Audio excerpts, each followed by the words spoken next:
Today, we live in a world where the word self-improvement is everywhere. Every bookstore, every podcast, every social media platform tells you that you must grow, you must improve, you must hustle harder, you must wake up earlier, you must become better than yesterday. And yes, improvement is good. Without it, there is no progress. But the question we must ask is this: at what cost? Because sometimes what we call self-improvement is actually self-destruction disguised in the language of success. Think about it. When was the last time you enjoyed a day without thinking about becoming more productive? People now measure their worth by how many books they've read this month, how many hours they've worked, how many skills they've added to their RA Summe. But life is not a scoreboard. Life is not a checklist. Yet we are turning it into one. We are chasing growth so blindly that we forget the very reason why we wanted to grow in the first place: to live a better, happier, more meaningful life. I've met people who are obsessed with success routines. They wake up at 5 a.m., drink their green juice, read 10 pages of a book, write affirmations, meditate, journal, exercise, and by the time they finish this perfect morning routine, they are already exhausted before the real work begins. They improve their routine, but not their results. They improve their habits, but not their happiness. Isn't that ironic? This is the unseen toll of self-improvement. Why does this happen? Because self-improvement, when misunderstood, convinces us that we are never enough. You read one book and suddenly feel guilty for not reading another. You achieve one milestone, and instead of celebrating, you punish yourself for not achieving the next. You see someone else running ahead, and instead of walking your path, you start sprinting in theirs. Improvement becomes a trap, not a tool. Social media has made this even worse. You scroll and see someone younger, richer, smarter, fitter, and happier than you. Or at least they appear that way. And suddenly, your progress feels small, your achievements feel meaningless. You forget your own story because you are too busy measuring your life against someone else's highlight reel. Comparison has become the silent poison of self-improvement. Let me tell you something important, true. Self-improvement is not about speed, it's about direction. You can be running very fast, but in the wrong direction. And that is failure. Meanwhile, someone walking slowly but steadily in their own lane is far ahead in life. The race is not about who finishes first. It's about who finishes true to themselves. The problem is that people confuse improvement with perfection. They want to be flawless, to never make mistakes, to always be better than yesterday. But perfection is not human. Mistakes are where wisdom comes from. Failures are where resilience is born. And imperfections are where authenticity lives.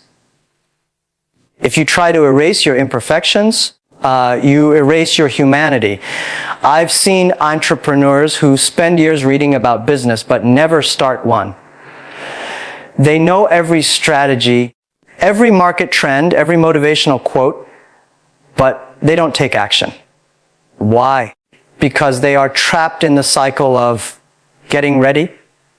They are always improving themselves for the future, but never living in the present. A self-improvement without action is like sharpening a knife that never cuts.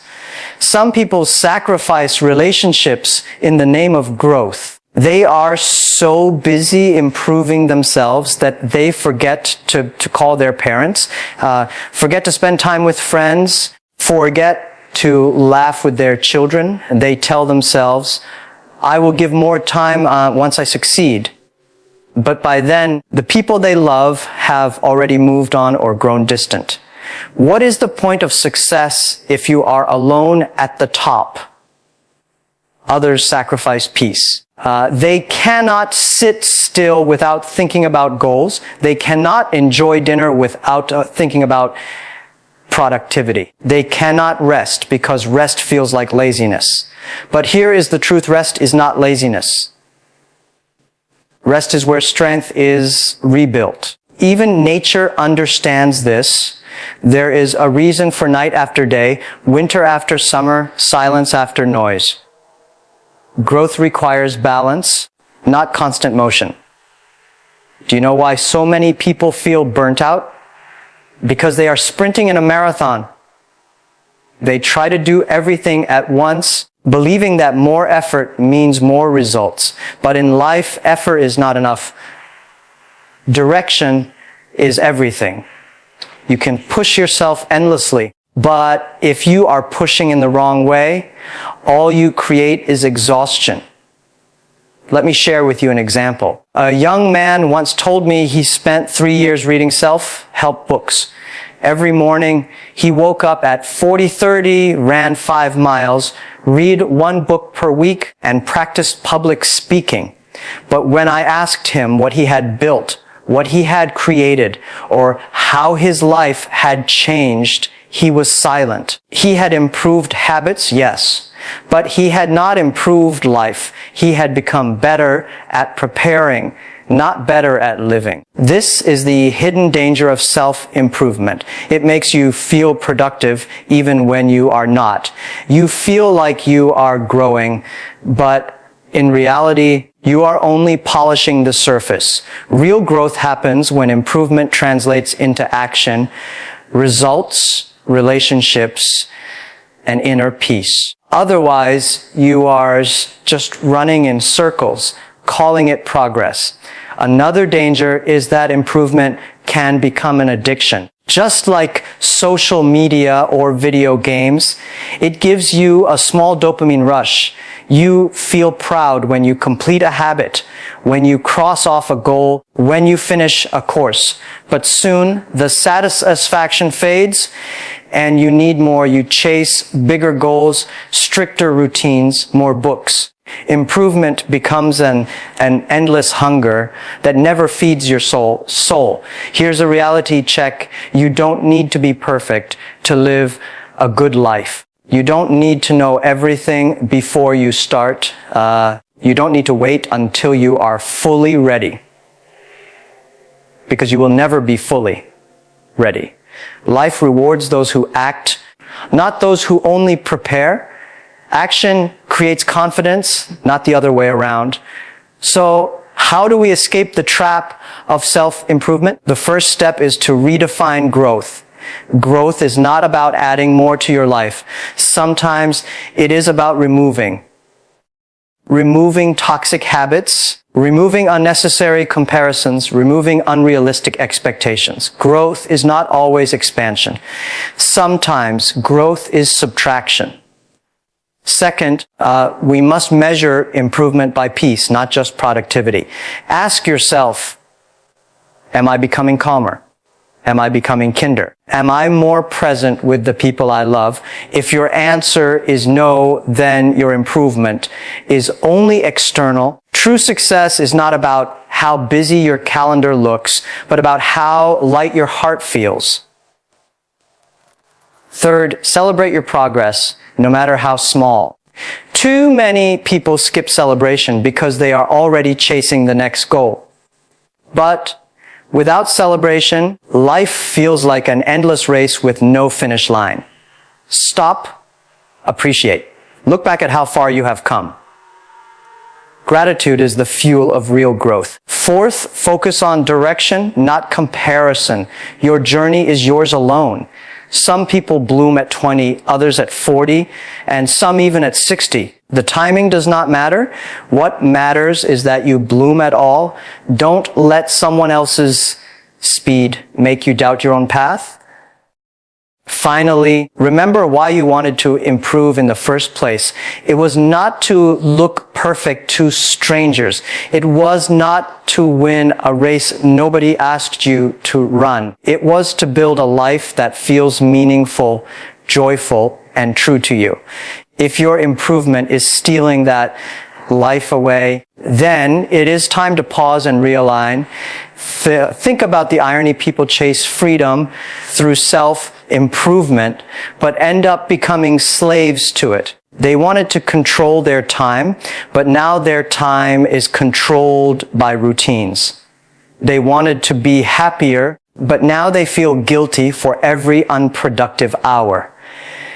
Freedom was the goal, but chains became the result. The truth is, balance is the highest form of self-improvement. Balance between work and rest.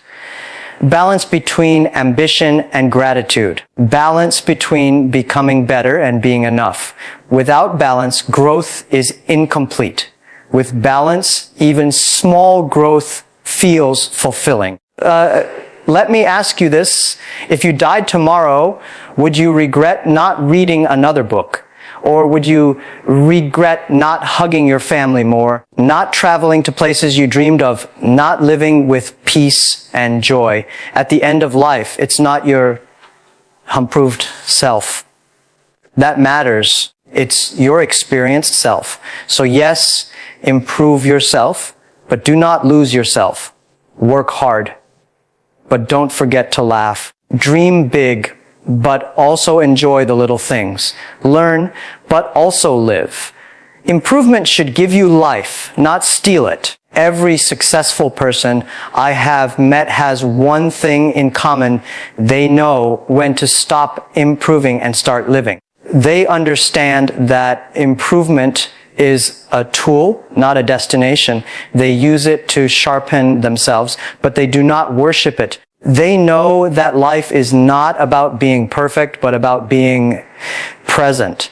If you want real success, stop trying to improve everything at once. Instead, focus on what truly matters to you. Maybe it's your career, maybe your family, maybe your health, maybe your peace of mind. Improvement without focus is chaos. Improvement with focus is transformation. And remember this, joy is not found at the end of the self-improvement journey. Joy is found along the way in small wins, in little laughs, in simple moments of being alive. If you keep postponing happiness until you become better, you will never be happy, because there will always be another level, another goal, another target. So ask yourself today, is your self-improvement giving you life or stealing it? Is it making you free or trapping you in guilt? Is it helping you live or making you wait for life to begin? Your answer to this question will decide whether you are truly growing or just endlessly chasing. Do not let the unseen toll consume you. Improvement is not about doing more. It's about living better. It's about building a life you don't need to escape from. A life you can enjoy right now, not 10 years later, not after you hit a certain number, but today. So grow, yes, but also rest. Learn, yes, but also laugh. Build, yes, but also live, because the greatest self-improvement you can ever achieve is not becoming a perfect person. It is becoming a whole, balanced, and truly alive human being.